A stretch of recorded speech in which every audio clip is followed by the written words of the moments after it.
മഹാരാഷ്ട്രയിലെയും ആന്ധ്രയിലെയും ഒക്കെ സംഭവങ്ങൾ നമ്മുടെ മുൻപിലുണ്ട്. ഇപ്പോൾ മഹാരാഷ്ട്രയിൽ 5.5 ലക്ഷം വോട്ടാണ് അധികം ചെയ്യപ്പെടുന്നത്. അതിൻ്റെ കണക്കുകൾ ഇഴകീറി പരിശോധിച്ച് ഈ സമയം കൊണ്ട് ഇത്രയും വോട്ടുകൾ ചെയ്യാൻ കഴിയില്ല എന്നുള്ളത് വ്യക്തമാക്കിയിട്ടുണ്ട്. പരകാല പ്രഭാകരനെ പോലുള്ള സുരക്കയും കരൺ താപ്പറുമായിട്ടുള്ള ഇന്റർവ്യൂ ശ്രദ്ധിച്ചറിയാം. ആ സാധനം വളരെ ഈസി ആയിട്ട് എന്ത് ചെയ്യുന്നു, അതിന്റെ സെൻട്രൽ പോയിന്റിലേക്ക് എത്താനും നിമിഷങ്ങൾ മാത്രം മതി. പിന്നെ അത് ക്രോഡീകരിച്ച് പറയാൻ എന്താ പ്രശ്നം? അപ്പൊ അത് വൈകുന്നു എന്നതും പിന്നെ ഉദ്യോഗസ്ഥന്മാരുടേത് ആണ് കിട്ടാൻ പ്രയാസം. അതൊന്നും ആദ്യമായിട്ടല്ല ഉദ്യോഗസ്ഥന്മാരെ കൊണ്ട് വോട്ട് ചെയ്യിപ്പിക്കുന്നതും അത് അതിന്റെ എണ്ണം നോക്കുന്നതൊന്നും ആദ്യമായിട്ടല്ല. അതൊക്കെ സിസ്റ്റം കൃത്യമായിട്ടുണ്ട്. പക്ഷെ അത് പറയുന്നിടത്ത് ഇങ്ങനെ ഒരു പ്രശ്നം ഉണ്ടാകുന്നു എന്നത്. കേരളം അടുത്ത ഒരു 5 വർഷം ആര് ഭരിക്കണം എന്ന് തീരുമാനിക്കുന്ന നിയമസഭാ തെരഞ്ഞെടുപ്പ് പൂർത്തിയായി ഏതാനും ദിവസങ്ങൾ പിന്നിട്ടു എന്ന് പറയാവുന്ന ഒരു സമയത്താണ് നമ്മളിപ്പോൾ ഉള്ളത്. സാധാരണഗതിയിൽ ഇലക്ഷനുകൾ പൂർത്തിയാകുന്ന അധികം വൈകാതെ തന്നെ ഇലക്ഷൻ കമ്മീഷൻ, തെരഞ്ഞെടുപ്പ് കമ്മീഷൻ കൃത്യമായ പോളിംഗ് ശതമാനമൊക്കെ പബ്ലിഷ് ചെയ്യാറുണ്ട്. എന്നാൽ പതിവിൽ നിന്ന് വ്യത്യസ്തമായി ഈയൊരു തെരഞ്ഞെടുപ്പിന് ശേഷം അന്തിമ പോളിംഗ് ശതമാനമടക്കമുള്ള കണക്കുകൾ ഇതുവരെ പുറത്തു വന്നിട്ടില്ല എന്നതാണ് യാഥാർത്ഥ്യം. ഒരുപാട് ആശങ്കകൾ നിലനിൽക്കുന്ന ഒരു സാഹചര്യത്തിലൂടെയാണ് യഥാർത്ഥത്തിൽ കടന്നു പോകുന്നത്. വോട്ടിംഗ് EVMലെ കൃത്രിമത്വവും അതുപോലെയുള്ള തെരഞ്ഞെടുപ്പ് അട്ടിമറികൾ അടക്കമുള്ള വിഷയങ്ങൾ ചർച്ചയ്ക്ക് വിധേയമാകുന്ന ഒരു കാലത്ത്, പ്രത്യേകിച്ചും ഈ ഒരു തെരഞ്ഞെടുപ്പും ഫലപ്രഖ്യാപനവും തമ്മിൽ വലിയ ഒരു ദൈർഘ്യമുള്ള ഒരു തെരഞ്ഞെടുപ്പ് എന്നതടക്കമുള്ള വിഷയങ്ങൾ മുൻനിർത്തിക്കൊണ്ട് നമ്മൾ ഈ ഒരു വിഷയത്തെ കാണുമ്പോൾ ഈ സംവിധാനത്തെ സംശയിക്കുന്ന ആളുകൾക്ക് ആ സംശയത്തെ ബലപ്പെടുത്തും വിധമാണ് കാര്യങ്ങളുടെ പോക്ക് എന്ന് തീർച്ചയായും നമുക്ക് പറയേണ്ടി വരും. ഈ ഒരു വിഷയം നമ്മൾ ചർച്ചയ്ക്കെടുക്കുമ്പോൾ ഇത്രമേൽ ആശങ്കപ്പെടാനുണ്ടോ എന്നാണ് ആദ്യമായി ചോദിക്കാനുള്ളത്. കേരളത്തിൻ്റെ മുഖ്യ തെരഞ്ഞെടുപ്പ് കമ്മീഷൻ രത്തൻ ഗേൽക്കറും തിരുവനന്തപുരം കലക്ടറും ചേർന്നുകൊണ്ട് ഒരു വീഡിയോ ഇറക്കിയിരുന്നു, ഒരു നൃത്തം ചെയ്യുന്ന ഒരു വീഡിയോ. അപ്പം അതിനെക്കുറിച്ച് അദ്ദേഹം പറഞ്ഞത് അത് വോട്ടർമാർക്കൊരു മോട്ടിവേഷൻ കൂടെ നൽകുന്നതിന് വേണ്ടിയിട്ടാണ്. കേരളത്തിൽ തവണ 90% വോട്ട് നടക്കും അല്ലെങ്കിൽ നടക്കണം എന്നുള്ളതായിരുന്നു അദ്ദേഹത്തിൻ്റെ ഒരു. തീർച്ചയായിട്ടും എന്താ വെച്ചാൽ അതിൻ്റെ ഒരു ലക്ഷ്യം എന്ന് പറയുന്നത് വോട്ടർമാർക്ക് ഇത്തരത്തിലൊരു അവകാശമുണ്ട്, ഒരു അധികാരമുണ്ട് എന്നുള്ളത് ഓർമ്മിപ്പിക്കുക, ഒപ്പം അവരെ സംബന്ധിച്ചോളം ഇതിലേക്ക് ആകർഷിക്കുക എന്നുള്ള വളരെ നല്ല ഒരു ആശയത്തോടെ തന്നെയാണ് അത് ചെയ്തിട്ടുള്ളത്. ഒപ്പം നമ്മൾ മനസ്സിലാക്കണമെന്ന് വെച്ചാൽ ഈ അധികാരത്തെ ജനങ്ങൾ ഉപയോഗിക്കേണ്ടത് അവരാഗ്രഹിക്കുന്ന ഒരു ഭരണകൂടത്തെ കൊണ്ടുവരാൻ കൂടിയാണ്. ഈ അർത്ഥത്തിൽ ആണ് ഈ തെരഞ്ഞെടുപ്പിൽ ജനങ്ങളൊക്കെ വോട്ട് ചെയ്തിട്ടുള്ളത്. ഇനി മറ്റൊരു ഭാഗത്ത് നോക്കിക്കഴിഞ്ഞാൽ ഒരു ഇലക്ഷൻ കമ്മീഷണർ എന്ന് പറയുന്നത് ആ സമയത്തൊരു സർവാധികാരിയാണ്. സകല ഓഫീസർമാർക്ക് മുകളിലും അദ്ദേഹത്തിന് അധികാരമുണ്ട്. ഇപ്പോൾ കലക്ടറൊക്കെ അദ്ദേഹം പറയുന്നത് അനുസരിച്ച് കൊള്ളണം. ഫോഴ്സ്, അതായത് പട്ടാള പോലീസ് എന്തോ ആയിക്കോട്ടെ, ഇതിനെല്ലാം തന്നെ മുകളിൽ ഓർഡർ ഇടാനുള്ള അധികാരം അവർക്കുണ്ട്. അപ്പോൾ അത്തരത്തിൽ ഈ ഒരുപാട് സൗകര്യങ്ങൾ, അതുപോലെ തന്നെ പല രീതിയിലുള്ള അധികാര ശക്തികളൊക്കെ ഇവരിൽ കേന്ദ്രീകരിക്കുന്ന സമയമാണ്. ഇപ്പോൾ ഇതൊക്കെ എന്തിനാന്ന് ചോദിച്ചു കഴിഞ്ഞാൽ എന്താ, ഒരു ഇലക്ഷൻ പ്രക്രിയ കുറ്റമറ്റതാക്കുക എന്നുള്ളതാണ്. ജനാധിപത്യത്തിൽ ജനങ്ങളുടെ ഏറ്റവും വലിയ അവകാശമായിട്ടുള്ള വോട്ടിങ് ഒരു നിലയ്ക്കും പാളിപ്പോകരുത്. അവരുടെ ജനഹിതം അല്ലെങ്കിൽ ജനശക്തി ഇതെന്തിനു വേണ്ടിയാണോ വിനിയോഗിക്കപ്പെടുന്നത് അത് ഫൈനലി റിഫ്ലക്റ്റ് ചെയ്യപ്പെടണം. ഇതാണ് അതിൻ്റെ ഒരു ആകത്തുക എന്ന് പറയുന്നത്. അപ്പോൾ ഇവിടെ ഇത് വളരെ സുതാര്യമായി നടക്കേണ്ട, എല്ലാ പ്രക്രിയകളും സുതാര്യമായിട്ടാണ് നടക്കേണ്ടത്. ഇപ്പം എന്നാൽ അതേസമയം എന്താ വെച്ചാൽ ECയെ സംബന്ധിച്ചിടത്തോളം ഇത് ഇലക്ഷൻ കമ്മീഷണറും ജനങ്ങളോട് അക്കൗണ്ടബിളാണ്. അല്ലെങ്കിൽ അതല്ലാതെ അദ്ദേഹം ഈ സുപ്രീമോ എന്നുള്ള അർത്ഥത്തിൽ തൻ്റെ അധികാരത്തിൻ്റെ സ്ഥാനത്തിരിക്കുകയല്ല. കാരണം ഇവിടെ ജനങ്ങൾക്ക് ഏതെങ്കിലും രീതിയിൽ സംശയങ്ങളുണ്ടായാൽ, ആശങ്കകളുണ്ടായാൽ, ഇപ്പോൾ ജനം എന്ന് പറയുമ്പോൾ അത് ഇപ്പോൾ രാഷ്ട്രീയ പ്രതിനിധികൾ അതിനകത്ത് പെടും. അപ്പോൾ അവർ ജെന്യൂനായ നിലയ്ക്ക് അത്തരം സംശയങ്ങൾ ഉന്നയിക്കുകയാണെങ്കിൽ സ്വാഭാവികമായും അത് നിയമപരമായി അതിനുത്തരം പറയേണ്ട ബാധ്യത അദ്ദേഹത്തിനുണ്ട്. ആ ഉത്തരങ്ങളാവട്ടെ യുക്തിസഹം ആകേണ്ടതുണ്ട്, ഡാറ്റകൾ ബന്ധിപ്പിച്ചുകൊണ്ടുള്ളത് ആകേണ്ടത്, തെളിവുകൾ സഹിതം ഉത്തരം പറയണം. അപ്പോൾ ഇതൊക്കെ ആണ് ജനങ്ങൾ തീർച്ചയായിട്ടും പ്രതീക്ഷിക്കുന്നത്. പക്ഷെ നമുക്കറിയാം, നേരത്തെ പല ഘട്ടങ്ങളിലും ഇന്ത്യയിലിപ്പോൾ ഇലക്ഷൻ നടന്ന സമയത്ത് പ്രതിപക്ഷ പാർട്ടികൾ, ഭരണപക്ഷ പാർട്ടികൾ ഒരിക്കലും പരാതി ഉന്നയിക്കുന്നില്ല, അവർ ജയിച്ചു വരികയും ചെയ്യുന്നു. പ്രതിപക്ഷ പാർട്ടികൾ ഉന്നയിക്കുന്ന സംശയങ്ങളെ, ആശങ്കകളെ പലപ്പോഴും പരിഹസിക്കുന്ന, ഇഗ്നോർ ചെയ്യുന്ന, അത് ഒരു പുച്ഛിച്ച് തള്ളുന്ന, അല്ലെങ്കിൽ അതിന് ഭീഷണിപ്പെടുത്തുക പോലും, കേസ് ചിലപ്പെടുക്കുന്ന, ഇരട്ടാത്തപ്പ് കാണിക്കുന്ന ഒക്കെ പല പ്രവണതകളും നേരത്തെ ഉണ്ടായിട്ട് നമ്മൾ ഇലക്ഷൻ കമ്മീഷണർ വിമർശിക്കല്ല, പക്ഷേ ആ ഉത്തരങ്ങൾ നമ്മളെ പ്രതീക്ഷിക്കുന്ന രീതിയിലുള്ള ഒരു യുക്തിസഹമായി ജനങ്ങൾ ആഗ്രഹിക്കുന്ന രൂപത്തിൽ അവർക്ക് ബോധ്യപ്പെടുത്തുന്നതിൽ പരാജയപ്പെട്ടു പോകുന്നു എന്നുള്ളതാണ്. എന്തായാലും ഇലക്ഷൻ പ്രക്രിയ ആരംഭിക്കുന്നത് തൊട്ട് ഇലക്ഷൻ നടക്കുന്ന സമയത്തും തുടർന്നുമുള്ള കാലയളവിൽ ഇതേ സുതാര്യത ആവശ്യമുണ്ട്. അപ്പോൾ നമുക്കറിയാം, ഇപ്പോൾ ഇലക്ഷൻ കേരളത്തിൽ പ്രഖ്യാപിച്ച സമയത്ത് ഇവിടെ ഒരേ സമയം SIRൻ്റെ പ്രോസസ്സ് നടക്കുമായിരുന്നു. അപ്പോൾ അതിനെക്കുറിച്ചുള്ള പരാതികളും ആശങ്കകളും ഉണ്ടായിരുന്നു. അപ്പോൾ മീറ്റിങ്ങുകൾ വിളിക്കുകയും അന്ന് നടന്നുകൊണ്ടിരുന്ന പ്രക്രിയയിലുണ്ടായിരുന്ന ചില വീഴ്ചകൾ അല്ലെങ്കിൽ പരിഹരിക്കപ്പെടേണ്ട പ്രശ്നങ്ങൾ ഇത് രാഷ്ട്രീയ കക്ഷികളുടെയൊക്കെ യോഗം വിളിക്കുകയും എല്ലാ ആഴ്ചയും മീറ്റിംഗ് കൂടിയിരുന്നു. ഇത് ഉന്നയിക്കപ്പെട്ടിരുന്നു. പക്ഷേ ആ സമയത്ത് കുറച്ച് കഴിഞ്ഞപ്പോൾ രാഷ്ട്രീയ പ്രതിനിധികൾക്ക് താല്പര്യം നഷ്ടപ്പെട്ടു. കാരണം ഇത് പറയുന്നൊരു ഭാഗത്ത് പക്ഷേ കൃത്യമായിട്ടുള്ള ഒരു നടപടികളോ ഒന്നും ഉണ്ടാവുന്നില്ല എന്നാണ് തോന്നിയത്.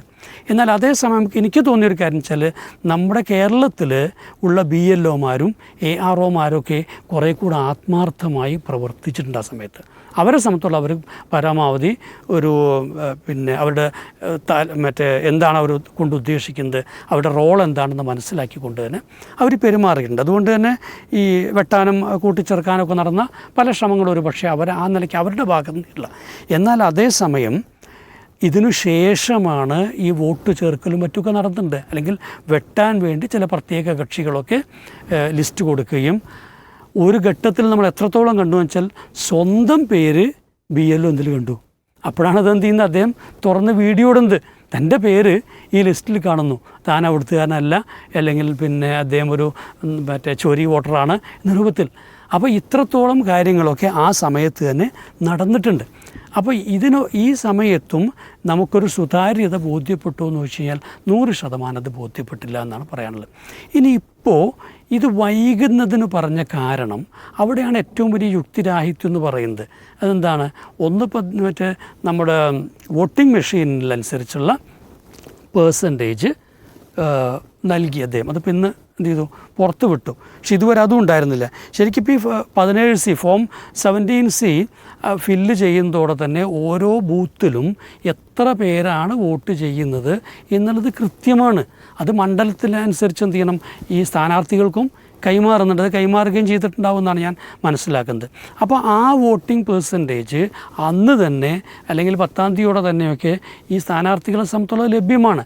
പിന്നെ അവർക്ക് ലഭ്യമാകുന്ന ഒരു ഡേറ്റ ഈ ECയെ സംബന്ധിച്ചോളം പബ്ലിഷ് ചെയ്യാൻ ഒരു 5 ദിവസം എടുക്കേണ്ട ഒരു ആവശ്യമില്ല. ഇനി രണ്ടാമത്തെ കാരണം, അപ്പോൾ ഇപ്പോഴും പബ്ലിഷ് ചെയ്തു ആദ്യം, എന്നിട്ട് വീണ്ടും ഒരു കറക്ഷൻ വന്നപ്പോൾ 78 എന്തോ ആദ്യം പറഞ്ഞ് 79 പോയിൻറ്റിലേക്ക് അത് പോയി. പക്ഷേ ഇപ്പോഴും അത് പൂർണ്ണമല്ല എന്ന് പറയുന്നു. അതിന് പറയുന്ന കാരണം എന്താണ്, ഈ പോസ്റ്റൽ വോട്ടുകൾ അത്തരത്തിൽ നിങ്ങൾ എണ്ണിയിട്ടില്ല എന്നാണ്. പക്ഷേ ഇവിടെ നമുക്ക് അറിയാം, ഈ വോട്ടുകളാണ് ആദ്യം ചെയ്യിക്കുന്നത്. അപ്പോൾ ഇതിൻ്റെ കൗണ്ട് ലഭിക്കുന്നതിന് എന്താ ബുദ്ധിമുട്ടുള്ളത്, ആർക്കാണ് എന്നുള്ളത് എണ്ണലവിടെ നിന്നോട്ടെ. പക്ഷെ മൊത്തത്തിലുള്ള കൗണ്ട് ലഭിക്കുന്നതിന് ഒരു ബുദ്ധിമുട്ടും യഥാർത്ഥത്തില്ല. ഒരു ദിവസം കൊണ്ട് എണ്ണി തീർക്കാവുന്നതുള്ളൂ. അപ്പോൾ ഇലക്ഷൻ കമ്മീഷനെ സംബന്ധിച്ചോളം ഒരു സുതാര്യത, ജനങ്ങളുടെ ആശങ്ക ഇല്ലാതെയാകണമെന്നുണ്ടെങ്കിൽ തീർച്ചയായിട്ടും അത് കൗണ്ട് ചെയ്ത് കൃത്യമായ കണക്ക് ഇന്നോ നാളെയോ തന്നെ പ്രസിദ്ധീകരിക്കാൻ വേണ്ടത്. അത് നീണ്ടുപോയി കഴിഞ്ഞാൽ എന്തായാലും, അല്ലെങ്കിൽ അത് അന്നേ ഉള്ളൂ എന്ന് പറഞ്ഞ് അപ്പോഴേ പ്രസിദ്ധീകരിക്കാൻ പറ്റുന്നതിൻ്റെ അർത്ഥം അതെന്തായാലും ഒരു നിലയ്ക്കും സ്വീകാര്യമല്ലാത്ത ഒന്നാണ്, അവിശ്വസനീയമായൊരു കണക്കാണെന്നുള്ളത്. ഞാൻ ആലോചിച്ച് നോക്കും, ഇനിയിപ്പം ഇതിൽ എന്തെങ്കിലും ഒരു പ്രശ്നം, ഇപ്പം അന്ന് വോട്ടെണ്ണി കഴിഞ്ഞിട്ട് അന്ന് 5% കൂടിയെന്ന് വയ്ക്കാം, ഈ 45 ദിവസത്തിനുള്ളിൽ ഈ വീഡിയോകളൊക്കെ നശിപ്പിക്കും എന്നുള്ളതാണ്. 25 ദിവസം ഇപ്പോൾ എണ്ണാൻ തന്നെ ഉണ്ട്. ഒരു 2-3 ദിവസത്തിനടുത്തും കൂടെ കഴിഞ്ഞാൽ എന്ത് ചെയ്തു, 10-30 ദിവസം അങ്ങനെയാണ് പോവുകയാണ്. പിന്നെ ഒരു 15 ദിവസമാണുള്ളത്. ഇതൊരു കോടതിയെ സമീപിച്ച് കോടതി കേസ് ടേക്കപ്പ് ചെയ്ത് ഇതിലൊരു നിർദ്ദേശം കൊടുക്കാൻ ഒരു 5 ദിവസം കൂടെ വൈകി കഴിഞ്ഞാൽ ചിലപ്പോൾ അപ്പോഴേക്ക് ഇത് നശിപ്പിക്കപ്പെടുന്ന അവസ്ഥ ഉണ്ടാകും. അതുകൊണ്ട് തന്നെ നീണ്ട ഈ ഇടവേള വലിയ പ്രശ്നമാണ്. അല്ലെങ്കിൽ എന്ത് ചെയ്യണം, ഇലക്ഷൻ കമ്മീഷൻ തന്നെ ഈ അപകടം മനസ്സിലാക്കി ഈ 45 ദിവസത്തിനുള്ളിൽ നശിപ്പിക്കുക എന്നുള്ളത് തിരുത്തണം. അത് നിർബന്ധമായിട്ട് ചെയ്യേണ്ട ഒരു കാര്യമാണ്. ഇനി ഒന്നുകൂടെ വെച്ചാൽ ഇതിപ്പോൾ നമ്മൾക്കിപ്പോൾ മഹാരാഷ്ട്രയിലെയും ആന്ധ്രയിലെയും ഒക്കെ സംഭവങ്ങൾ നമ്മുടെ മുൻപിലുണ്ട്. ഇപ്പോൾ മഹാരാഷ്ട്രയിൽ 5.5 ലക്ഷം വോട്ടാണ് അധികം ചെയ്യപ്പെടുന്നത്. അതിൻ്റെ കണക്കുകൾ ഇഴകീറി പരിശോധിച്ച് ഈ സമയം കൊണ്ട്, അതായത് 11-ൻ്റെ ഇടയിൽ ഇത്രയും വോട്ടുകൾ ചെയ്യാൻ കഴിയില്ല എന്നുള്ളത് വ്യക്തമാക്കിയിട്ടുണ്ട്. പരകാല പ്രഭാകരനെ പോലുള്ള ഇവരൊക്കെയും കരൺ താപ്പറുമായിട്ടുള്ള ഇൻ്റർവ്യൂ ശ്രദ്ധിച്ചറിയാം. വളരെ കൃത്യമായിട്ട് ആണ് അവരത് അനലൈസ് ചെയ്യുന്നത്. ആ അനാലിസിസ് കേൾക്കുന്ന ഏത് പൊട്ടനും മനസ്സിലാകും ഇത്രയും വോട്ടുകൾ ഈ സമയം കൊണ്ട് ചെയ്തു തീർക്കാൻ കഴിയില്ല എന്നുള്ളത്. അപ്പോൾ ഇത് മനസ്സിലാക്കുന്നൊരു ഇലക്ഷൻ കമ്മീഷണർ അത് പരിശോധനയ്ക്ക് വിധേയമാക്കണല്ലോ. മാത്രമല്ല ഇത്രയും വോട്ടർമാർ രാവിലെ ഇന്ന് വോട്ടിന് വരാതെ ഈ വൈകുന്നേരത്തേക്ക് കാത്തുനിന്ന് പണി കഴിയാൻ കാത്തുന്ന പോലെയാണ്. എന്നിട്ട് എന്ത് ചെയ്യുന്നു, ആ സമയത്ത് വരുന്നുള്ളതാണ്. ഇനി മറ്റൊരു വലിയ കാര്യം എന്താ വെച്ച് കഴിഞ്ഞാൽ, നമ്മുടെ മനസ്സിലാക്കാൻ വെച്ചാൽ 18 ലക്ഷം EVM മെഷീനുകൾ കാണാതായൊരു നാട്ടിലാണ് നമ്മൾ നിൽക്കുന്നത്. ഇപ്പോഴും നമുക്ക് എന്ത് ചെയ്യില്ല, കണ്ടു കിട്ടിയിട്ടില്ല. ഇലക്ഷൻ കമ്മീഷണർക്കും അറിയില്ല ഇതെവിടേക്കാണ് പോയത് എന്നുള്ളത്. ഇപ്പോൾ ഇവിടെ പരകാല പ്രഭാകരൻ പറയുന്നൊരു കാര്യമുണ്ട്. എന്താ വെച്ചാൽ 5 മണിക്ക് ഇപ്പോൾ ഇത് ക്ലോസ് ചെയ്യുന്ന സമയത്ത് ഇപ്പോൾ അവസാനമായിട്ട് എന്താണെന്ന് വെച്ചാൽ ഓടി വന്ന് ഗേറ്റിനുള്ളിൽ കയറി കഴിഞ്ഞാൽ ഗേറ്റ് നടക്കുന്നു. ഇങ്ങനെ അടച്ചു കഴിഞ്ഞാൽ പിന്നീട് ചെയ്യേണ്ട പ്രക്രിയ എന്ന് പറയുന്നത് ഈ നിൽക്കുന്ന വോട്ടർമാർക്ക് നമ്പർ കൊടുക്കണം എന്നാണ്. അപ്പോൾ നമ്പർ കൊടുക്കുന്നത് എങ്ങനെയാണെന്ന് വെച്ചാൽ അവസാനത്തെ വോട്ടർക്കാണ് 1 കൊടുക്കുക. എന്നിട്ട് ഏറ്റവും മുമ്പിൽ നിൽക്കുന്ന ആൾ ഇപ്പോൾ 400 പേരുണ്ടെങ്കിൽ ഈ 400 എന്നുള്ള നമ്പർ കൊടുക്കും. അപ്പോൾ എന്ത് കണക്ക് കിട്ടും? എത്ര പേരാണ് ഓരോ ബൂത്തിലും ഈ 5 മണിക്ക് ശേഷം വോട്ട് ചെയ്യാൻ നിൽക്കുന്നതെന്നുള്ള കണക്ക് കിട്ടും. ഇത് പൂർണ്ണമായും വീഡിയോ ഷൂട്ട് ചെയ്യണം എന്നുള്ളതാണ്. അപ്പോൾ ഈ വീഡിയോ ഷൂട്ടിംഗ് ചെയ്ത ഫുട്ടേജ് ഉണ്ടാവും. ഇത് പ്രിസർവ് ചെയ്യണം. ഇവിടെ ഇതിനെക്കുറിച്ച് നേരത്തെ ചോദിച്ച ചോദ്യങ്ങൾക്ക് ഇലക്ഷൻ കമ്മീഷനൊന്നും മറുപടി നൽകിയിട്ടില്ല. അപ്പോൾ ആന്ധ്രയിലും ഈ മഹാരാഷ്ട്രയിലും ഛത്തീസ്ഗഡിൽ ഏതാണ്ട് വലിയ പ്രശ്നം ഉണ്ടായിട്ടില്ല. ഇതൊക്കെ തന്നെ എന്തുകൊണ്ട് കൃത്യമായി സൂക്ഷിക്കുകയും ജനങ്ങളെ ബോധ്യപ്പെടുത്താനും ഒരു അക്കൗണ്ടബിലിറ്റി തങ്ങൾക്കുണ്ട് എന്നുള്ള ഇതിന് ജനാധിപത്യ പ്രക്രിയയോട് നിങ്ങൾ പൂർണ്ണമായും നീതി പുലർത്തുന്നുണ്ട് എന്നുള്ളത് ബോധ്യപ്പെടുത്താൻ ശ്രമം വേണമല്ലോ. അവിടെയാണ് ഈ കാര്യങ്ങളൊരു മിണ്ടാട്ടല്ലാതെ മാറുന്നത്. അവിടെ പേടിക്കേണ്ട പ്രശ്നമുണ്ട്. ഇപ്പോൾ കേരളത്തെ സംബന്ധിച്ചിടത്ത് നോക്കൂ, ഇപ്പോൾ ശോഭ സുരേന്ദ്രനുമായി ബന്ധപ്പെട്ട കോഴ പ്രശ്നം നിൽക്കുന്നുണ്ട്. പൂഞ്ഞാറിൽ അവിടുത്തെ BJPയുടെ വക്താക്കൾ എന്ത് ചെയ്തു, പൈസ കൊടുക്കുന്നതിൻ്റെ വീഡിയോകൾ ആ രീതിയിൽ വന്നിട്ടുണ്ട്. ഗോപാലകൃഷ്ണൻ എന്ന് പറയുന്ന ഗുരുവായൂരിലെ സ്ഥാനാർത്ഥിക്കെതിരെയുള്ള പരാതിയുണ്ട്. അദ്ദേഹത്തെ പറഞ്ഞതിൽ ഒരു തെറ്റുമില്ല എന്ന് പറഞ്ഞ് പിന്തുണച്ചുകൊണ്ട് പ്രഖ്യാപനങ്ങൾ നടത്തിയ വിശ്വനാഥനെ പോലെയൊക്കെയുള്ള സ്ഥാനാർത്ഥികളുടേതുണ്ട്. അതെ, ഭക്ഷ്യക്കിറ്റിൻ്റെ വിഷയം വരുന്നുണ്ട്. അപ്പോൾ ഈ ന്യായീകരിച്ചവരും ഇത്തരത്തിലുള്ളതൊക്കെ ഇനി തെരഞ്ഞെടുപ്പ് കമ്മീഷൻ കൃത്യമായ നിലപാടെടുക്കേണ്ടതാണ്. അതിലൊക്കെ എന്താണ് നിലപാട് വരിക എന്ന് നമുക്കറിയാം. കാരണം ഇപ്പം പാലക്കാടത്തെ വിഷയത്തിലെന്ന് വെച്ചാൽ അവിടുത്തെ തെരഞ്ഞെടുപ്പ് ഓഫീസർ എന്ത് ചെയ്തിട്ടുണ്ട്, ഇങ്ങനെ വീഡിയോ അനുസരിച്ച് നമുക്ക് കണ്ടാൽ ബോധ്യമാവുന്നുണ്ട്. എന്നാൽ ചോദിച്ചപ്പോൾ എന്താണ്, എനിക്ക് കോഴയല്ല തന്നതെന്ന് പറഞ്ഞു നിൽക്കാൻ. ഇതിലേത് ന്യായത്തെ ഞാൻ സ്വീകരിക്കുക എന്നൊക്കെയുള്ള ചോദ്യങ്ങളുണ്ട്. പിന്നെ ഇപ്പോൾ കോട്ടയത്തൊരു സംഭവം ഉണ്ടായി. അതായത് ഈ കേന്ദ്ര തെരഞ്ഞെടുപ്പ് ഓഫീസറുടെ നിർദ്ദേശപ്രകാരം ഈ പൂട്ടിയ പൂട്ടിൻ്റെ മുകളിൽ തന്നെ താക്കോൽ വെച്ച് എന്ത് ചെയ്യണം, സീൽ ചെയ്യണം എന്നുള്ളതാണ്. നമുക്ക് ഒന്നും ഇതിൻ്റെ യുക്തി എന്ത് ചെയ്യുന്നില്ല, മനസ്സിലാവുന്നില്ല. അപ്പോൾ അത് അവിടുത്തെ ഓഫീസർമാർ അതിനെ ഒബ്ജക്റ്റ് ചെയ്തു. കാരണം ഒരേക്കാളും ബുദ്ധി കുറവായതുകൊണ്ടായിരിക്കണം നമുക്ക് വിശ്വസിക്കാനല്ലോ. അപ്പോൾ അത് കേന്ദ്ര തെരഞ്ഞെടുപ്പ് കമ്മീഷൻ്റെ കമ്മീഷണറുടെ തന്നെ നിർദ്ദേശം പാലിക്കണമെന്ന് പറഞ്ഞുകൊണ്ടാണ് CRPF തോക്കിയൂണ്ടിയെന്നാണ് ഉദ്യോഗസ്ഥർക്കത്. ആലോചിക്കണം എത്രമാത്രം ഗുരുതരമായിട്ടുള്ളൊരു കാര്യമാണത്. പല സിനിമയിലൊക്കെ നടക്കേണ്ട കാര്യങ്ങൾ. പിന്നെ അവസാനം കലക്ടറടക്കം ഇടപെട്ടിട്ടാണ് ഇത് തിരുത്തുന്നത്. എനിക്ക് എന്താണ് തിരുത്തിയെന്ന് പറയുമ്പോൾ എന്താണ് സംഭവിച്ചതെന്ന് എനിക്ക് ഇന്ന് മനസ്സിലായിട്ടില്ല. താക്കോല് നേരത്തെ ചെയ്തിരുന്ന പോലെ ഒരു താക്കോല് ഈ തെരഞ്ഞെടുപ്പ് കമ്മീഷനും 1 അസിസ്റ്റൻറ്റ് കമ്മീഷനും അങ്ങനെ സൂക്ഷിക്കും എന്നാണ് പറയുന്നത്. എന്തായാലും അത് ചെയ്തിട്ടുണ്ടാവുമെന്ന് കരുതുന്നത്. മലപ്പുറത്ത് സ്ട്രോങ് റൂം തുറക്കാനുള്ള ശ്രമമുണ്ടായി. അതിന് പറഞ്ഞ ന്യായം അവിടെ ഉപയോഗിക്കാത്ത EVM മെഷീനുകൾ അവിടെ നിന്ന് എടുത്തുകൊണ്ടാകാൻ വേണ്ടിയിട്ടാണെന്നുള്ളത്. ഇതൊക്കെ ഈ നാട്ടിൽ എങ്ങനെ ഇനി ജനം വിശ്വസിക്കും? കാരണം ഇവിടുത്തെ അനുഭവങ്ങളുടെ പശ്ചാത്തലത്തിൽ ഒരിക്കലും വിശ്വസിക്കാൻ പറ്റുന്നില്ല എന്നുള്ളതാണ്.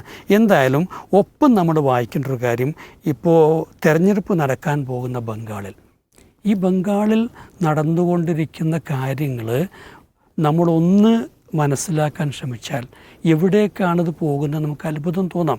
ഇപ്പം ഈ മമതാ ബാനർജി, കാരണം നേരത്തെ ഉണ്ടായിരുന്ന കളക്ടർമാരിൽ പലരും ഒരു പക്ഷേ ഈ കേന്ദ്ര തെരഞ്ഞെടുപ്പ് കമ്മീഷൻ്റെ നിർദ്ദേശങ്ങൾ അപ്പടി പാലിക്കാൻ തയ്യാറായേക്കുമെന്ന ഭയപ്പാടുകൊണ്ടും അട്ടിമറിയുടെ ഒരു ഭയപ്പാടുകൊണ്ടും അവരെന്താ വെച്ചാൽ വലിയൊരളവിലുള്ള കളക്ടർമാരൊരു മാറ്റി പുതിയ കളക്ടർമാരെന്ത് ചെയ്തു, ഈ തെരഞ്ഞെടുപ്പ് പ്രഖ്യാപിക്കാൻ ഉടനെ തന്നെ ചെയ്തു, ഇതിന് മുമ്പ് ചെയ്തു. പക്ഷേ എന്നിട്ട് സംഭവിച്ചതെന്ന് വെച്ചാൽ ഈ പുതിയ കലക്ടർമാരുടെ പേരിൽ അവർ പോലും അറിയാതെയാണ് ഈ ഡിലീഷൻ്റെയൊക്കെ ഓർഡർ വന്നത്. എന്നുവെച്ചാൽ അവരാരും ഒപ്പിട്ടില്ല. ഞാൻ കലക്ടറാണ്, പക്ഷേ ഞാനെന്ത് ചെയ്തിട്ടില്ല, ഈ രേഖ കാണുകയും എപ്പോഴും ചെയ്തിട്ടില്ല, പക്ഷേ അവരുടെ പേരിൽ എന്ത് ചെയ്യുന്നു, ഈ ഓർഡർ വരുന്നു. അപ്പോൾ അതിന് ഒരു സിസ്റ്റം നേരത്തെ ഉണ്ടാക്കിയിട്ടുണ്ട്. ആ സിസ്റ്റം അനുസരിച്ചാണ് അത് പോകുന്നത്. അതല്ലാതെ ഉദ്യോഗസ്ഥന്മാർക്ക് എന്തെങ്കിലും റോൾ അതിനകത്തില്ല അർത്ഥം. അപ്പോൾ ഇത് എവിടെ നിന്ന് ഓപ്പറേറ്റ് ചെയ്യപ്പെടുന്നു എന്നുള്ളത് വലിയൊരു ചോദ്യമായിട്ട് അവിടെ നിൽക്കുകയാണ്. രണ്ടെന്ന് വെച്ച് കഴിഞ്ഞാൽ ഇപ്പോൾ ഈ നന്ദിഗ്രാമിൽ ഒരു ഉദാഹരണം പോട്ടത്തി കണ്ടു. അവിടെ മത്സരിക്കുന്നത് മമതാ ബാനർജിയുടെ ഏറ്റവും വലിയ എതിരാളിയും മറ്റേ BJPയുടെ പ്രതിപക്ഷ നേതാവായിട്ടുള്ള സുവേന്ദു അധികാരിയാണ്. അപ്പോൾ അവിടെ മാർച്ച് 23 ആദ്യത്തെ ലിസ്റ്റ് വന്ന സമയത്ത് ഡിലീഷൻ്റെത് 2826 വോട്ടുകൾ ഡിലീറ്റ് ചെയ്യപ്പെട്ടു, അല്ലെങ്കിൽ വോട്ടർമാർ ചെയ്യപ്പെട്ടു. ഇതിനകത്ത് 2700 പേരും മുസ്ലിങ്ങളാണ്. എന്നുവെച്ചാൽ ഡിലീറ്റ് ചെയ്യപ്പെട്ടതിൽ 95.5% മുസ്ലിം വോട്ടർമാരാണ് എന്നർത്ഥം. അങ്ങനെ ഒരു സ്ഥലത്തുണ്ടാവില്ലോ. ഇനി മാർച്ച് 28 ലിസ്റ്റ് വന്നപ്പോൾ 10,500 പേര് അണ്ടർ അഡ്ജുഡിക്കേഷനാണ് എന്നുള്ളത് വന്നു. അവർ സ്വാഭാവികമായിട്ടവർക്ക് എന്ത് ചെയ്യില്ല, വോട്ട് ചെയ്യാൻ കഴിയില്ല. ഇതിനകത്ത് നമ്മൾ മനസ്സിലാക്കാൻ വെച്ചാൽ 2021 ഈ മണ്ഡലത്തിൽ മുസ്ലിം വോട്ടർമാർ 68,000 അത് ഈ നന്ദിഗ്രാമിലെ മൊത്തം വോട്ടർമാരുടെ 26% വരും. എന്ന് വെച്ചാൽ ആ ഒരു കോൺസ്റ്റിറ്റ്യുവൻസിയുടെ നിർണായകമാണ് ആരെയാണ് ജയിപ്പിക്കുക എന്ന് നിർണ്ണയിക്കാൻ പറ്റുന്ന അത്രയും വലിയ ശക്തിയാണ്. അതിനെയാണിപ്പോൾ ഇത് ഛിന്ന ഭിന്നമാക്കിയത്. ബംഗാളിൽ നമുക്ക് നോക്കിയറിയാം 91 ലക്ഷം വോട്ടർമാരെയാണ് ഈ ലിസ്റ്റിൽ നിന്ന് റിമൂവ് ചെയ്തിട്ടുള്ളത്. അതിലെ ഭൂരിപക്ഷവും മുസ്ലിങ്ങളാണ് എന്നുള്ളതാണ്. ഇനി അതിൽ തന്നെ കണക്ക് നോക്കി അറിയാം. ഇപ്പോൾ മുർഷിദാബാദിൽ മുസ്ലിം ഭൂരിപക്ഷ ജില്ലയായിട്ടുള്ള മുർഷിദാബാദിൽ മാത്രം 4,55,137 വോട്ടർമാരെയാണ് നീക്കിയിട്ടുള്ളത്. ഇത്രയും പേര് ഇനെലിജിബിളാണെന്നാണ്. അവിടെ ഒരു 21-22 കോൺസ്റ്റിറ്റ്യുവൻസീസ് ആണുള്ളത്. അത് ഒന്ന് ഡിവൈഡ് ചെയ്ത് നമുക്ക് കാണാൻ പറ്റും. 10,22,000 വോട്ടർമാർ ഓരോ മണ്ഡലത്തിലും ഇല്ലാതെയാവും. അപ്പോൾ അവിടുത്തെ ഈ കോൺസ്റ്റിറ്റ്യുവൻസിയെ സ്വാധീനിക്കാൻ മാത്രമുള്ള ഒരു റിമൂവലാണ് വോട്ടേഴ്സ് ലിസ്റ്റിൽ ഉണ്ടായിട്ടുള്ളത്. അപ്പോൾ ഇതൊക്കെ നമ്മുടെ മുൻപിൽ കണ്ടുകൊണ്ടിരിക്കുമ്പോൾ നമ്മൾക്ക് സംശയിക്കാൻ പാടില്ല എന്ന് പറയാൻ പറ്റില്ല. ഇനി പരകാല പ്രഭാകരൻ പറഞ്ഞ വേറൊരു കാര്യം എന്ന് വെച്ചാൽ നാളിതുവരെയുള്ള ഇലക്ഷനൊക്കെ നിങ്ങൾ നോക്കിക്കോളും. അവിടെ ഒന്നും തന്നെ ഈ 4-5 ദിവസമോ അല്ലെങ്കിൽ 10 ദിവസമോ വോട്ടെണ്ണ ദിവസം വരെയോ കറക്റ്റായിട്ടുള്ള വോട്ടിംഗ് പേഴ്സൻറ്റേജ് കിട്ടാൻ കാത്തു നിൽക്കേണ്ടി വന്നിട്ടില്ല. ഈ മെഷീനൊന്നും ഇല്ലാത്തൊരു കാലത്തും ഇത് കൈകൊണ്ട് മറ്റേ കണക്ക് കൂട്ടി അല്ലെങ്കിൽ കാൽക്കുലേറ്റർ കണക്ക് കൂട്ടിയിട്ട് കൃത്യമായിട്ടുള്ള വോട്ടിംഗ് പേഴ്സൻറ്റേജ് പ്രസിദ്ധീകരിച്ചിട്ടുണ്ട്. അദ്ദേഹം പറഞ്ഞൊരു കാര്യം എന്താ വെച്ച് കഴിഞ്ഞാൽ ഈ ചെറിയ ഡിഫറൻസ് ഉണ്ടാവും. അതായത് ഇപ്പോൾ ഈ പറഞ്ഞ പോലുള്ള പോസ്റ്റൽ വോട്ടും മറ്റു കാര്യങ്ങളും, പക്ഷേ അത് എല്ലായ്പ്പോഴും 1% താഴെ മാത്രമേ വന്നിട്ടുള്ളൂ. ഒരിക്കലും അത് 1% മുകളിൽ വന്നിട്ടില്ല. അത് സംഭവിച്ചിട്ടുള്ളത് ഇപ്പോഴാണ്. ആ സംഭവിച്ചിടത്തൊക്കെ ആകട്ടെ അവരാഗ്രഹിക്കുന്ന സ്ഥാനാർത്ഥിയെ അല്ലെങ്കിൽ പാർട്ടിയെ ജയിപ്പിക്കാൻ പറ്റിയിട്ടുണ്ട്. ഇതിലും നമ്മൾ സംശയിക്കാൻ പാടില്ല എന്ന് പറയുന്നതിൽ എന്തർത്ഥമുണ്ടെന്ന്. എന്തായാലും വരുംകാല ദിവസങ്ങളിൽ അതീവ ജാഗ്രത ആവശ്യമാണ് എന്ന് തന്നെയാണ് നമ്മളെ ബോധ്യപ്പെടുത്തുന്നത്.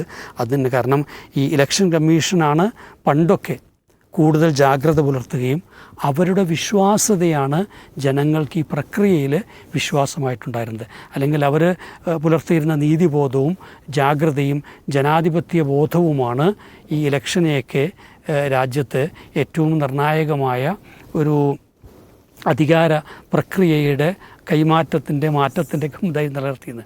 പക്ഷേ ഇത് ഇപ്പോൾ ജനങ്ങളിലേക്ക് ഷിഫ്റ്റ് ചെയ്യപ്പെട്ടിരിക്കുന്നു. ജനങ്ങൾ കണ്ണിലെണ്ണ ഒഴിച്ച് കാത്തിരിക്കേണ്ട ഇതിലേക്ക് പോയിക്കാണ്. പണ്ടൊക്കെ ഒരു ബൂത്ത് റിഗിങ് നോക്കിയാൽ മതിയായിരുന്നു. ഇപ്പോൾ എന്താ വെച്ചാൽ സ്ട്രോങ് റൂം തന്നെ ഡിഗ് ചെയ്ത് പോകുമോ എന്നാണ് ജനങ്ങൾ കാത്തിരിക്കേണ്ട അവസ്ഥയുള്ളത്. തീർച്ചയായും അഷ്റഫ് സാറിലേക്ക് വരികയാണ്. കേൾക്കാമോ? അഷ്റഫ് അഷ്റഫ് സർ കേൾക്കാമോ? കേൾക്കാം. യഥാർത്ഥത്തിൽ കാലം മുന്നോട്ട് നീങ്ങുകയാണ്.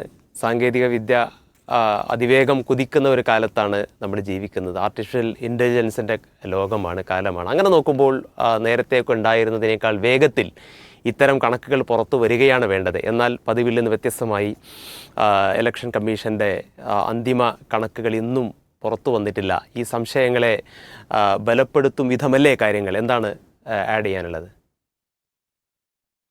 സംശയങ്ങൾ ഇവിടെ ഉയരുന്നു എന്നതിന് ഇനി അധികം തെളിവുകൾ നമ്മൾ നിരത്തേണ്ടതില്ലല്ലോ. പിന്നെ നമ്മൾ ഈ വിഷയം എന്തുകൊണ്ട് സംസാരിക്കുന്നു എന്നുള്ളതാണ്. കാരണം ഈ ഇലക്ഷൻ കമ്മീഷനിൽ ഒരു സംശയം ഉന്നയിക്കുക എന്ന് പറയുന്നത് ആളുകൾക്കിടയിൽ ആശയക്കുഴപ്പമുണ്ടാക്കുന്ന ഒരു സംഗതിയാണ്. അപ്പൊ അത് നമ്മൾ വളരെ സൂക്ഷിച്ച് നിർവഹിക്കേണ്ട ഒരു കാര്യമാണ്. പലപ്പോഴും ഇലക്ഷൻ കമ്മീഷൻ തന്നെ എന്തെങ്കിലും ഇതുപോലുള്ള ആക്ഷേപങ്ങളോ ആശങ്കകളോ ആരെങ്കിലും ഉന്നയിച്ചു കഴിഞ്ഞാൽ വേഗം അത് ഈ സിസ്റ്റത്തെ നിങ്ങൾ ആശയക്കുഴപ്പത്തിലാക്കുകയാണ്, സംശയത്തിലാക്കുകയാണ്, അത് നമ്മുടെ സമൂഹത്തിൽ പ്രയാസങ്ങൾ ഉണ്ടാക്കും എന്നാണ് പറയാറുള്ളത് സാധാരണ. യഥാർത്ഥത്തില് ഇവിടെ നമ്മളിത് എന്തുകൊണ്ട് സംസാരിക്കുന്നു എന്ന് ചോദിച്ചാൽ, നമ്മൾ പൗരന്മാരാണ് ഇതിന്റെ കാവൽക്കാർ, നമ്മുടെ രാജ്യത്തിന്റെ കാവൽക്കാർ.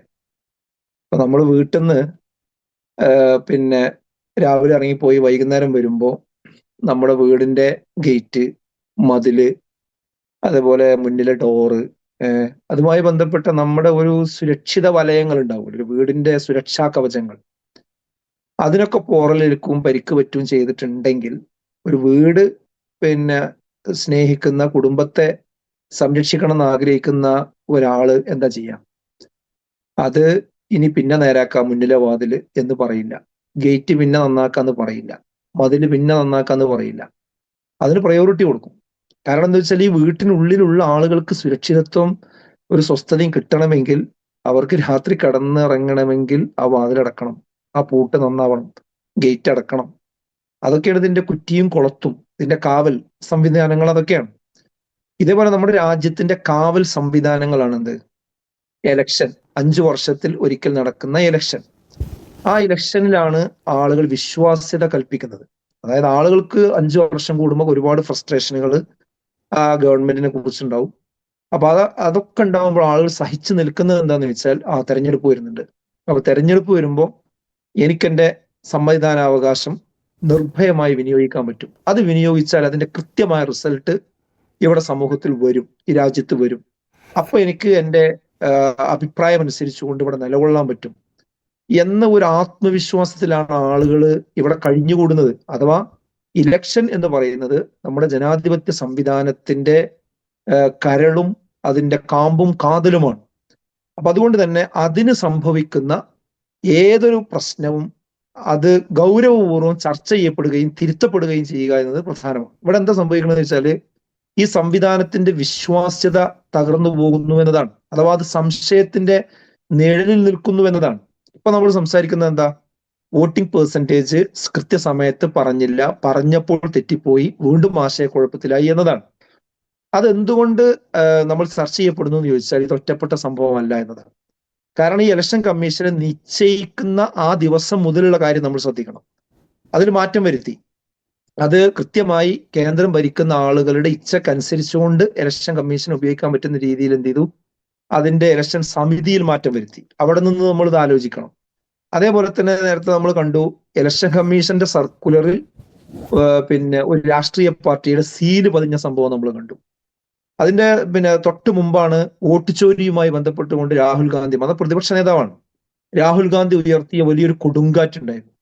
ആ ഒരു കൊടുങ്കാറ്റ് അഴിച്ചുവിട്ടപ്പോൾ അതിനോടുള്ള പ്രതികരണം, ഇലക്ഷൻ കമ്മീഷന്റെ പ്രതികരണം ഇവിടെ ആർക്കും തൃപ്തികരമായിട്ടില്ല. അതേപോലെ തന്നെ ഇപ്പോ ഇതിലുണ്ടായ സ്ട്രോങ് റൂമിന്റെ കീ അവിടെ തന്നെ സൂക്ഷിക്കണമെന്ന ഉദ്യോഗസ്ഥരുടെ ഒരു നിലപാട് നമ്മൾ കണ്ടു. അതേപോലെ ഈ സ്ട്രോങ് റൂം തുറക്കണമെന്ന കലക്ടറുടെ ഒരു ആവശ്യം നമ്മളിവിടെ ഒരു വിവാദമായത് നമ്മൾ കണ്ടു. ഇതിലേക്ക് ചേർത്തുകൊണ്ടാണ് ഈ പോളിംഗ് പേഴ്സൻറ്റേജിന്റെ വിവാദം കടന്നു വരുന്നത്. അപ്പൊ നമ്മളിത് ചേർത്ത് വായിക്കണം. അപ്പോഴാണ് ഇത് ഒരു സ്ഥിരമായിട്ട് ഇങ്ങനത്തെ ഒരു ആശയക്കുഴപ്പത്തിലേക്ക് പോകുമ്പോൾ അത് പൗരന്മാർ ചർച്ച ചെയ്യണം, മാധ്യമങ്ങൾ ചർച്ച ചെയ്യണം, രാഷ്ട്രീയ പാർട്ടികൾ ഇടപെടണം.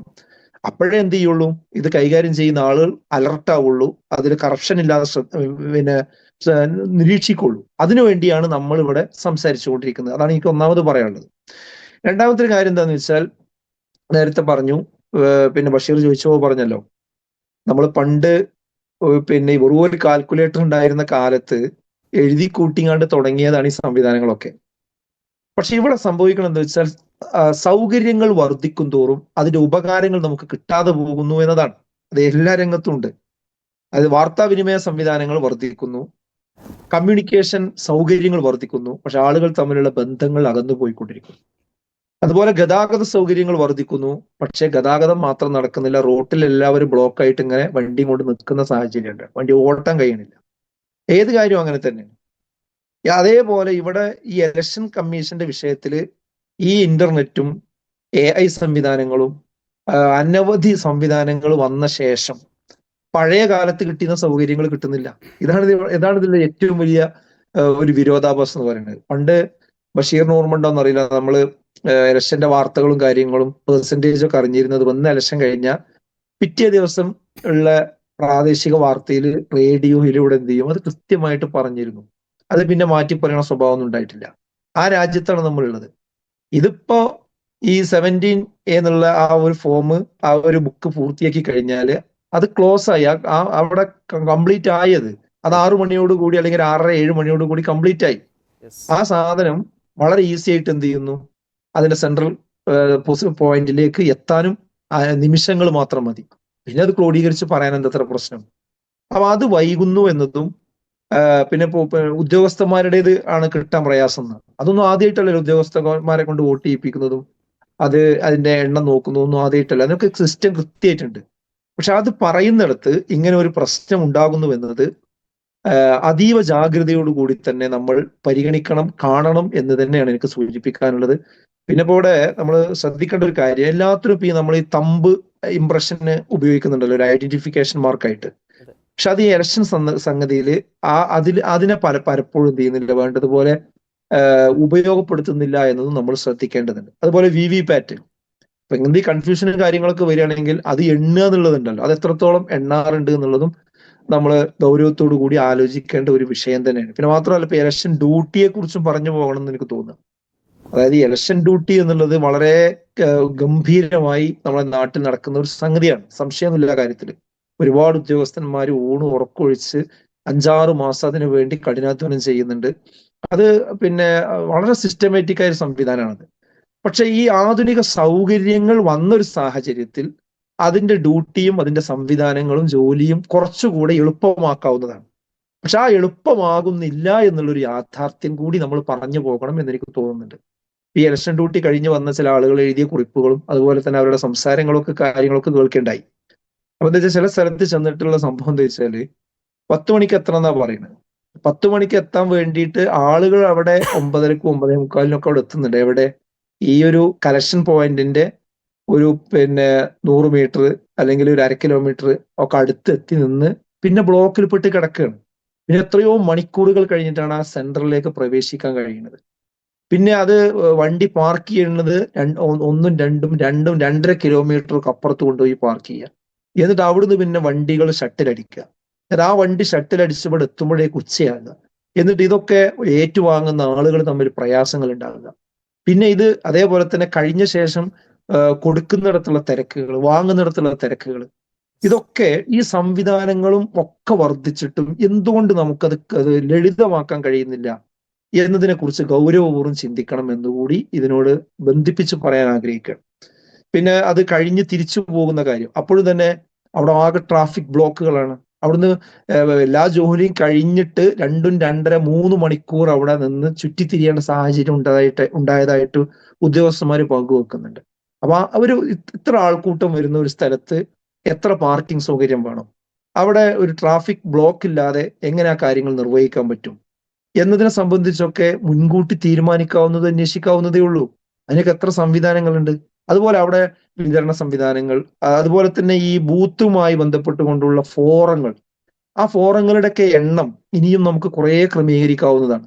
ഈ പ്രിസൈഡിംഗ് ഓഫീസർമാരൊക്കെ അത് ഒരുപാട് സമയം നില്ല് എഴുതിയിടാൻ വേണ്ടി കണ്ട് ഉപയോഗിക്കുന്ന സന്ദർഭം നമുക്ക് കാണാൻ പറ്റും. അപ്പൊ ഞാൻ പറയുന്നത് എന്താ വെച്ചാൽ, എപ്പോഴെങ്കിലും എന്തെങ്കിലും ഒരു പ്രശ്നം ഉണ്ടായതിന്റെ പേരിൽ അതിന് എല്ലാ ബൂത്തിലും നിയമങ്ങൾ ഉണ്ടാക്കുക, അതിന്റെ എല്ലാ പ്രൊസീജിയറിലേക്കും പോവുക എന്നതൊക്കെ ഇനിയും പുനഃപരിശോധന ചെയ്യണം. പക്ഷെ ആ പുനഃപരിശോധന ചെയ്യുമ്പോൾ അത് ചിലരുടെ അജണ്ട നടപ്പാക്കാൻ ഉപയുക്തമാകുന്ന രീതിയിൽ ആകാതിരിക്കാനുള്ള ജാഗ്രതയും ഉണ്ടാകേണ്ടതുണ്ട്. അപ്പൊ ചുരുക്കി പറഞ്ഞാൽ, ഈ ഒരു ആശയക്കുഴപ്പം, ആശങ്ക അല്ലെങ്കിൽ സംവിധാനത്തിലെ വിശ്വാസ്യത തകരുന്ന ഒരു സാഹചര്യം ഒരു കാരണവശാലും ഉണ്ടാകരുത്. അതിന് മാധ്യമങ്ങൾ കാവൽ നിൽക്കണം, രാഷ്ട്രീയ പാർട്ടികൾ കാവൽ നിൽക്കണം, പൗരന്മാർ ഇതിനെക്കുറിച്ച് സംസാരിച്ചു കൊണ്ടിരിക്കണം. ഈ സംസാരം നമ്മുടെ സംവിധാനത്തെ കൂടുതൽ ആശയക്കുഴപ്പം ഉള്ളതാക്കാനല്ല, ആശയക്കുഴപ്പം ഉള്ളതിനെ ക്ലിയർ ആക്കണം, വ്യക്തത വരുത്തണം, അതിന്റെ ഉത്തരവാദപ്പെട്ട ആളുകൾ ഉണർന്നു പ്രവർത്തിക്കണം. അങ്ങനെ നമ്മുടെ രാജ്യത്തിന്റെ ഈ ജനാധിപത്യ സംവിധാനത്തെ ഒരു സംശയരഹിതമായി നിലനിർത്തണം എന്ന് പറയാൻ വേണ്ടിയാണ് അത് എന്ന് മാത്രം സൂചിപ്പിക്കുക.